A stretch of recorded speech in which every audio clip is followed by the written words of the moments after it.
Allô à toi, à la maison ou au bureau peut-être, je sais pas. Mais bienvenue.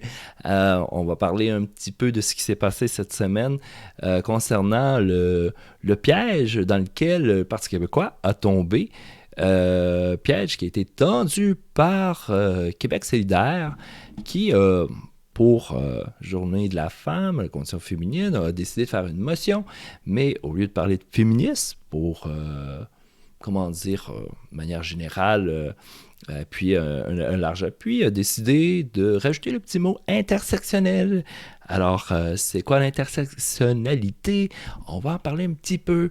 Et puis, bon, la candidate, Myriam Lapointe-Gagnon. Alors, quand vous voyez un tiret dans le nom de famille, j'ai rien contre ça, mais on sait tout de suite qu'il y a euh, une éducation féministe, pour pas dire ultra-féministe. Et je suis féministe, quand même libérale, égalitaire. Et ce n'est pas le cas des féministes plutôt intersectionnels ou plutôt radicaux, radicales, comme dans son cas. Mais bon, je sais pas, peut-être que c'est pas ça, mais je crois que oui. Alors, la planète Twitter s'est enflammée.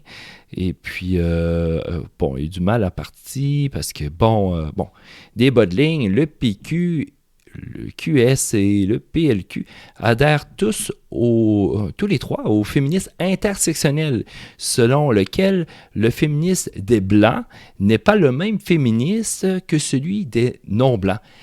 Je suis découragé. Alors, écrivait lundi un internaute qui s'affiche comme partisan de la CAQ, et le PQ a depuis précisé qu'il n'appuie pas le féminisme intersectionnel. Voilà. Alors, oui, beaucoup de chicanes. Et puis, bon, il faut savoir que le féminisme intersectionnel, on va le dire, fait partie du wokisme qu'on connaît de plus en plus. Et voilà. Et puis là, ben, Myriam, elle, n'était pas contente. Et puis, il y a eu des débats sur Twitter. Je ne les ai pas trop suivis. Mais ce qui s'est ressorti, c'est le tweet qu'on voit à l'écran ici, c'est ça prend bien un homme blanc, ce genre, pour pas comprendre le concept. Oh là là là là, c'est pas gentil ça. Ça, c'est, vous voyez la différence entre justement le sexisme à l'envers, c'est on vous met une catégorie et bon, but vous êtes un homme blanc et ce genre, évidemment, euh, ça marche pas. Mais imaginez, et c'est pas compliqué, hein, c'est pas compliqué à comprendre. Imaginez qu'on écrive un homme noir, ce genre. Est-ce que cette phrase-là, est-ce qu'on peut tweeter une telle chose? Évidemment, non. Alors, vous voyez, c'est ça la difficulté avec le wokisme. C'est qu'ils se permettent de faire ce qu'on ne devrait pas faire pour l'autre. En fait, c'est en philosophie, on dit que deux faux ne font pas un vrai. Alors, c'est pas en faisant quelque chose de mal, par rapport à quelque chose de mal, que ça va devenir bien. Mais non, ça marche pas comme ça. Alors, la chicane, c'est à pogner, on va le dire comme ça, en bon québécois. Je salue évidemment tous les autres francophones qui viennent s'intéresser ici à la politique québécoise, en tout cas nos fracas de l'actualité. Et puis, et d'ailleurs, j'ai un commentaire. Il y en a qui m'ont dit hey, Julien, là, tu parles pas en québécois. Non, je parle beaucoup plus français international parce que j'aime ça. Et j'aime ça être compris. Et puis, putain de merde, j'aime ça dire des termes français. Bon, je ferme la parenthèse. Je vous aime beaucoup. Les Français, les Belges, les Suisses et toute la franco-africaine et tout le tralala. Moi, j'aime tout le monde. Et puis bon. Et là, ça, c'est le journal de Québec. Et puis là, on se fait dire, bon, le PQ a appuyé ça. Mais en fait, le PQ n'a pas appuyé ça directement. Lui, ce qu'il voulait, c'est en débattre. Et puis, on va entendre parler plutôt Pascal Bérubé. Pascal Bérubé, je l'aime beaucoup. Trouvez-moi un député aussi fin, gentil, intelligent, aussi magnanime. Pascal Bérubé, c'est quelqu'un je pense qu'il a été élu, on le voit-tu quand il a été élu? Il a été élu il y a longtemps, là, je dois faire 15 ans qu'il est là, facile. C'est, c'est un charme, entendre Pascal Bérubé. Je ne suis pas péquiste pour autant, les gens le savent, mais Pascal, c'est une soie. Et puis bon, Pascal est venu parler avec Antoine Robitaille et on va entendre ici ce que Pascal avait à dire concernant le piège dans lequel sa formation politique est tombée. Mais aussi de culture. Bonjour Pascal Bérubé. Bonjour. Député de Matane-Matapédia du Parti québécois. Donc, intersectionnel, c'est un peu anti-laïcité, ça. L'avez-vous échappé, ce vote-là, où vous avez voté pour le 8 mars intersectionnel avec Québec solidaire? D'abord, il n'y a pas eu de vote. Québec solidaire arrive avec une motion pour le 8 mars, comme il est de tradition d'en débattre à l'Assemblée nationale. Et c'était la dernière occasion de faire ça avant les 2 semaines de travail dans la circonscription. Alors, on voit la motion, c'est pour le 8 mars. Évidemment qu'on veut participer à la motion. On veut pas la bloquer.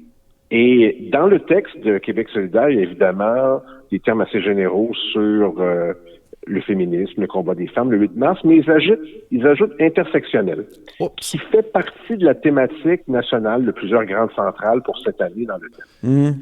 L'erreur qu'on a fait, c'est de s'y associer, c'est-à-dire que Québec solidaire présente sa motion, et là, avec l'appui du PLQ et du Parti québécois. On n'aurait pas dû le faire, c'est notre erreur. On n'aurait pas bloqué le débat, on aurait participé au débat, puis on aurait expliqué notre position. Alors, notre erreur est là. Bon, et vous voyez, c'est pas compliqué. Hein? Je vous l'ai dit, c'est quelqu'un que j'aime beaucoup. Pascal, ils ont fait une erreur. Voilà, ils n'auraient pas dû appuyer ce type de féministe-là. Je pense... et on l'entend parce qu'il se réclame plus d'un féministe universaliste. Du PLQ et du Parti québécois. On n'aurait pas dû le faire, c'est notre erreur. On n'aurait pas bloqué le débat, on aurait participé au débat, puis on aurait expliqué notre position. Alors, notre erreur est là. Vous étiez conjoint, c'est ça, j'ai dit, vous avez voté, mais c'est vrai, il n'y a pas eu de vote parce qu'il n'y a pas eu de consentement. Il n'y a pas eu de vote parce que c'est toujours le gouvernement qui dispose en premier. Ils disent pas de consentement. Et là, évidemment, il y a des gens qui se questionnaient parce que Québec solidaire a dit, nous avons rallié le Parti libéral et le Parti québécois. Ils ont dit ça. De notre côté, il n'y a rien qui a changé. Cette approche intersectionnelle, nous n'y souscrivons pas. Nous sommes, je dirais, d'un féminisme universaliste. On défend toutes les femmes qui vivent toutes sortes de discriminations et qui mènent toutes sortes de combats. Bon, mais bienvenue chez les féministes universalistes, j'en suis un. Et puis, voilà. Et puis, une fois qu'on a dit ça, c'est bien intéressant d'entendre le côté intersectionnaliste, mais le problème, c'est quand tu décides que si j'avais fait une motion, moi, féministe telle quelle, j'avais écrit universaliste, de facto pour exclure ceux qui ne pensent pas comme moi, je crois qu'ici, ça ne fait pas avancer la cause des femmes, des égalités des sexes. Je crois que c'est pas sain, mais bon, je pose des questions, après... vous faites votre idée. Et puis, bon, c'est quoi l'intersectionnalité?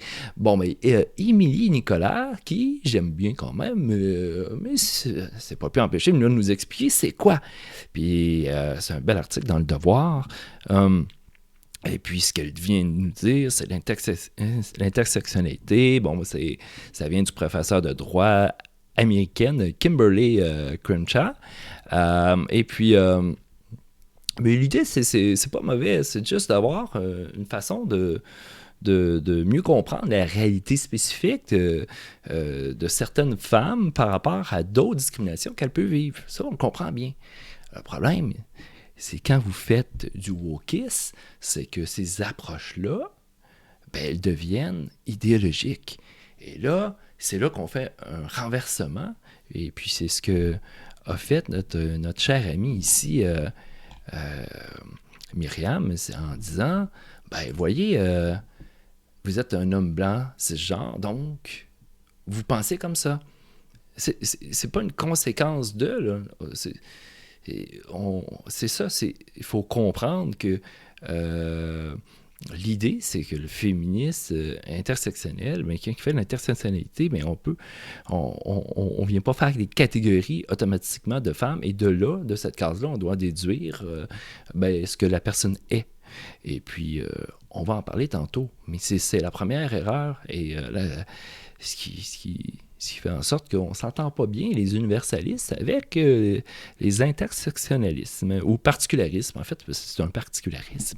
Et puis, bon, ici, dans l'article d'Émilie Nicolas, je vous invite à le lire, puis je ne ferai pas le copyright mais l'enjeu, c'est que, bon, elle termine après des décennies de féministes soi-disant rassembleurs, donc des droits des femmes ont avancé dans une foule de domaines. Je suis d'accord. Pour plusieurs, les combats légaux sont largement derrière elles.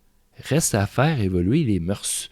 Alors que pour d'autres, comme les travailleuses étrangères, mais aussi les travailleuses du sexe, les femmes trans, et ça, le débat n'est pas terminé là-dessus, on s'entend, d'importantes réformes légales doivent encore être mises en place, et elles se font beaucoup plus tardivement. Puis dans le fond, ce qu'elle dit dans son article, c'est elle appelle un mouvement féministe qui prise des combats rassembleurs.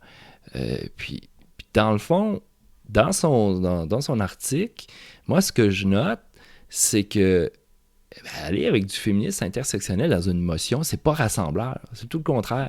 Si vous venez de dire, c'est juste cette partie de féministe-là qu'on veut avoir. Puis à Québec solidaire, pour avoir été exclu de ce parti-là, je sais très bien que si vous n'êtes pas de ce type de féministe-là, vous êtes un exclu. Et on fait de la ségrégation parce que la pensée parfaite pour eux, c'est comme ça, et il faut être pur et dur là-dessus, puis tant pis si vous n'êtes pas du bon féministe. Alors c'est très sectaire.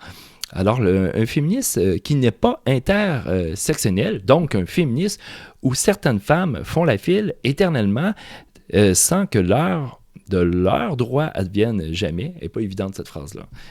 Donc c'est ça. Et si tu ne fais pas de l'intersectionnalité, tu vas te ramasser à faire de la discrimination pour certaines, mais c'est incompatible. Comme si on ne pouvait pas agir de front contre le racisme et contre le sexisme et atteindre des enjeux intersectionnels autres qu'aller directement dans l'intersection et agir à ce point-là. Et c'est ça qui fait qu'il faut distinguer l'idéologie de l'approche. Parce que l'approche est intéressante, mais quand vous en faites une idéologie, et vous arrivez avec des conclusions comme ça, vous êtes intersectionnel ou vous n'êtes pas dans le bon féministe, vous n'êtes pas correct, vous êtes méchant. C'est très, très manichéen comme pensée. Et puis c'est là le dérapage que beaucoup de gens, et pas simplement votre humble serviteur, croit et puis veut défendre, veut dire, attention, là, ma chère Émilie Nicolas, anthropologue et chroniqueuse au Devoir et à Libération, attention, c'est une pente glissante, intellectuellement parlant et socialement. Alors, regardez, là, féministe, intersectionnel, universaliste, il existe une tonne d'articles qui expliquent les uns et les autres pourquoi on s'oppose, ou ce sont des sujets qui s'opposent, du moins. Et bien que certains essaient de faire des compromis, il n'y a pas entre les deux. Alors voilà. Et puis, je vais terminer avec quelque chose d'un peu plus long, mais bon, quelque chose que j'ai bien aimé, c'est d'entendre Alain Deneau. Alain Deneau, qui est un de nos bons philosophes ici au Canada, au Québec. Je dis au Canada parce qu'il est à l'Université de Moncton, mais très connu, du moins très connu dans les milieux philosophiques français. Et puis, il était de passage à Québec en novembre, et ça va durer 2 minutes. Le son n'est pas excellent, mais ça donne exactement...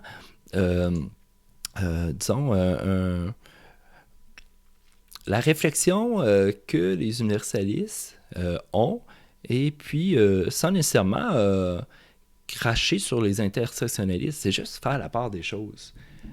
Bon, mais je vous le laisse en fin de vidéo. Ça dure 2 minutes.